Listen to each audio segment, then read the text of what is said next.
In the previous movie, we used XGen guides along with groomable splines to create a punk look for our male head. In this movie, we'll work on creating a more complex, long hairstyle for our female character. Make sure you set your project folder to the provided scene folder, then open the file XGen Hair Part 3 Start. Create a new XGen description on the scalp geometry.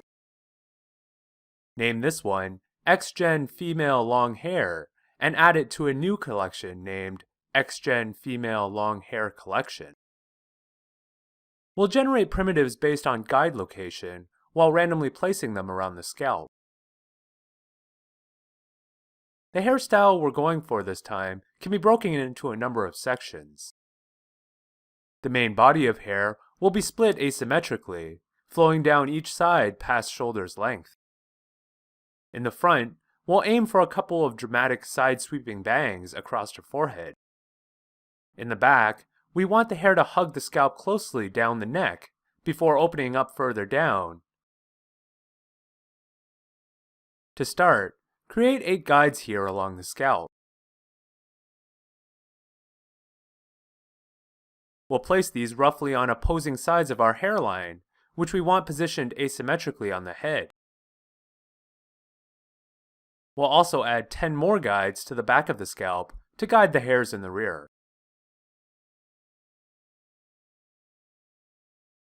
Because the part is asymmetric, we'll need another line of guides here to ensure there are no bald spots on this side of the head.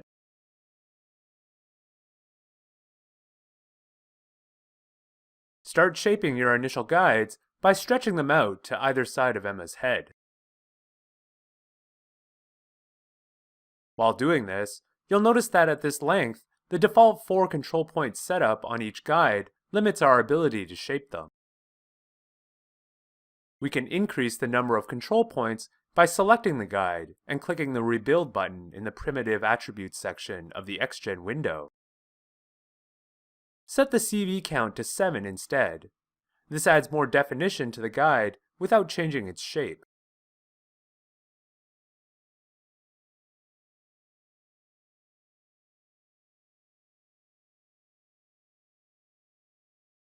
Once you've shaped the guide, click the Normalize button in the Primitive Attributes section.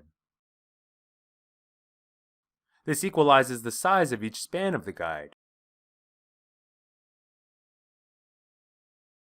You'll find that manually reshaping each of these short guides can quickly become tedious. Luckily, we can make use of XGen's Copy Guides utility to make our job a little easier. Select the already shaped guide and click the Copy button. Then select one or more guides and click the Paste button. Notice that Maya copies over the guide's shape as well as its number of control points. At this juncture, you could tweak the guides manually as we've done before. You could also use the Joint Groomer utility to shape hairs along a spline determined by a set of joints.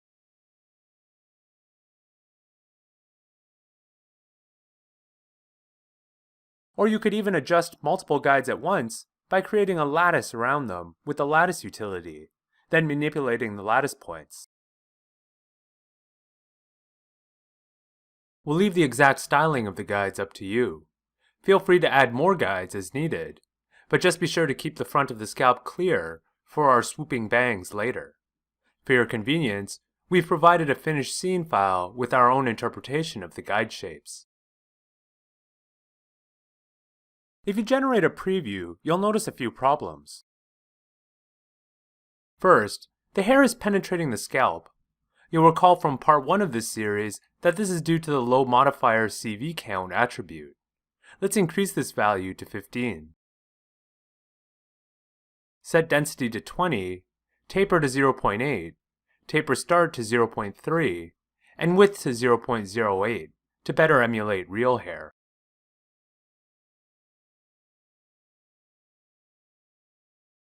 Next, notice that while we've tried to separate the body of hair here using these opposite shaped guides, the end result is still not as pronounced as we'd like.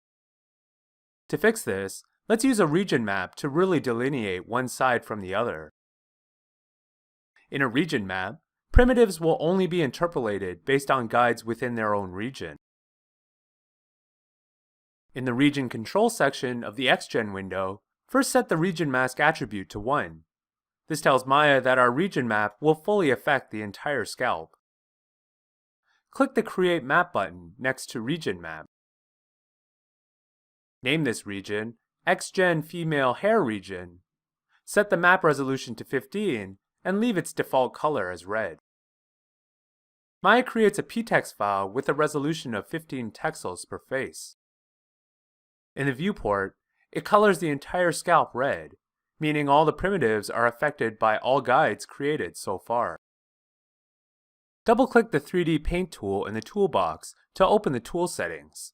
Then set the color to the blue swatch and switch to a hard brush. Paint one side of the scalp blue. Make sure to fill in every spot on that side, then save the map.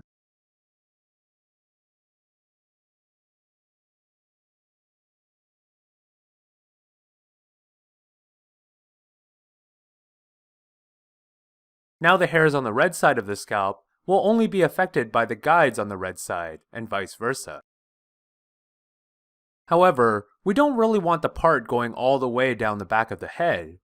That wouldn't look very natural. So rather than using the current region mask value of 1, we'll instead paint a new mask on the scalp to remove the back of the head from being affected by the region map. Name this new mask XGen Female Region Mask. Like the hairline mask we created in Part 1, white marks the areas affected by the region map, while black marks the areas exempt from it. Since we want the hairs on the back of the head to ignore the regions, use the 3D Paint tool to color the back of the head black.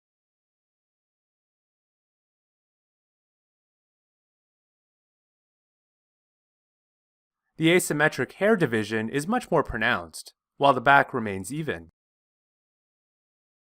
Next, we need to add the swooping bangs. Create 3 more guides in the front section of the head. You can use the middle mouse button to create default guides rather than interpolated ones. Shape them so they curve across Emma's forehead.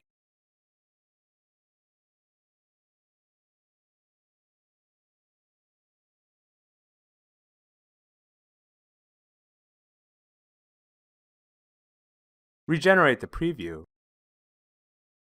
This gives us bangs, but they aren't pointed.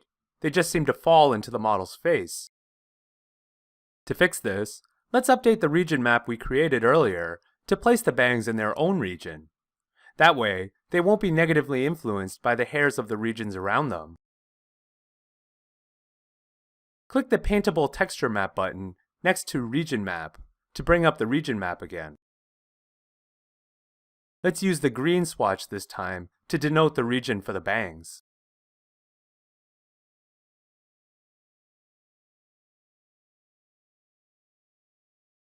Remember to save your region map when you're finished. The bangs swoop a little more accurately than they did before, since they're no longer being influenced by side and top guides. However, they still aren't shaped as pronouncedly as we'd like. As in Part 2 of this series, we can fix this by adding a clumping modifier.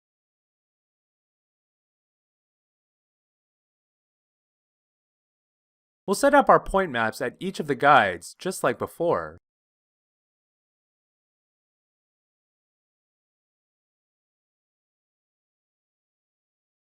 This sharpens the hair around each guide. However, this isn't quite what we want. While we do want the bangs to be this sharp, we'd like the effect to taper off towards the middle and back of the head.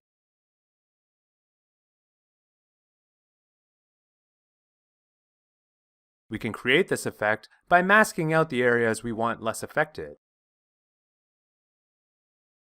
Click the Create Map button beside the Mask attribute in the Clumping Modifiers section. Name this mask XGen Female Clump Mask. Set resolution to 15 and start color to white.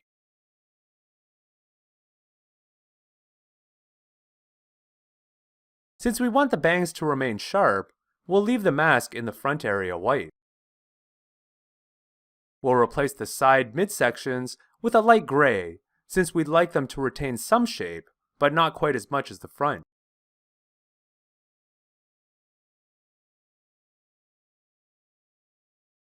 We'll replace the upper midsection with a darker gray, since we'd like the hair to loosen up at the top. And finally, we'll replace the back with a very dark gray, since we'd only like them to clump up a tiny bit for texture.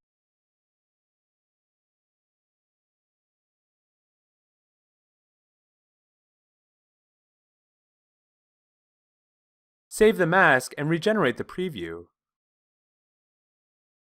Now the hair clumps up the way we want.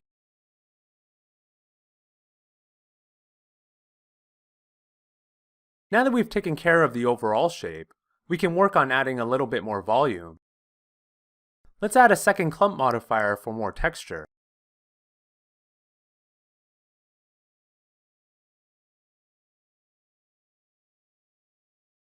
When layering modifiers like this, it's important to note that Maya calculates them bottom up. That means that layer modifications that are higher in the list are actually performed on those lower in the list. It's also important to note that because of this, modifiers higher up in the list must have denser point distributions than those below them, so as not to simply overwrite the modifications performed before.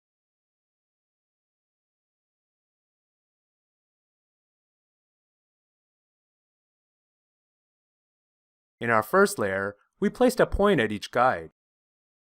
In this case, let's set the density value to 15, and then use the Generate button to automatically generate points around the head.